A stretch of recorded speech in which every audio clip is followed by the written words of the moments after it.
It started with the dodo birds. When we heard they had been rediscovered on the island of Marasmus, my wife and I laughed along with everyone else. It sounded crazy, right? A species that humans had famously helped send into extinction over 300 years ago reappearing out of the blue? On a modern and well-mapped island crawling with tourists?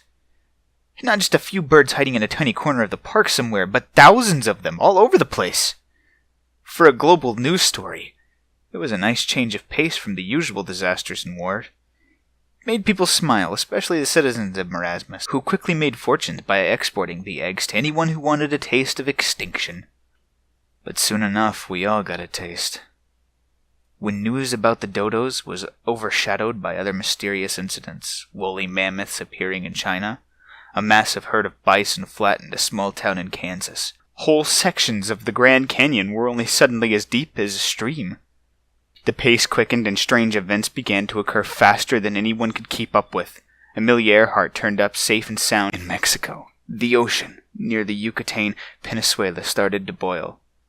A panic-inducing terrorist attack in Nevada was traced back to a failed atomic bomb test in 1951, which apparently hadn't failed, only been postponed. Elsewhere, everyone held their breath when a UFO landed, certain that the spacecraft would hold some answers, but it only contained two very confused Indian astronauts who claimed to have launched in 2041.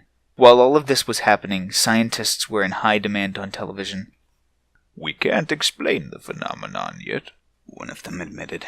"I doubt we'll ever be able to. But to put it simply, time itself appears to be decaying. It's breaking down. Time is rusting. We had to call it something, so for whatever reason, the term rusting stuck for it. And the rust kept expanding. It's everywhere now.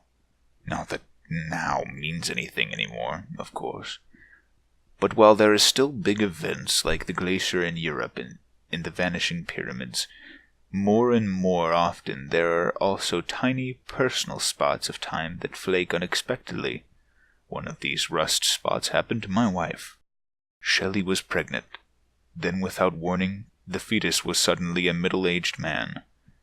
And, as you can imagine, having two adult bodies in one place meant neither one survived.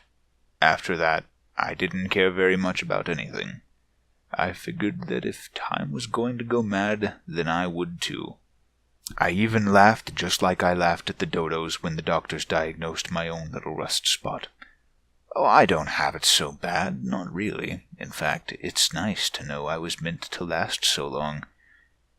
But sometimes having 100-year-old heart feels like a cold comfort when the rest of you is only 30.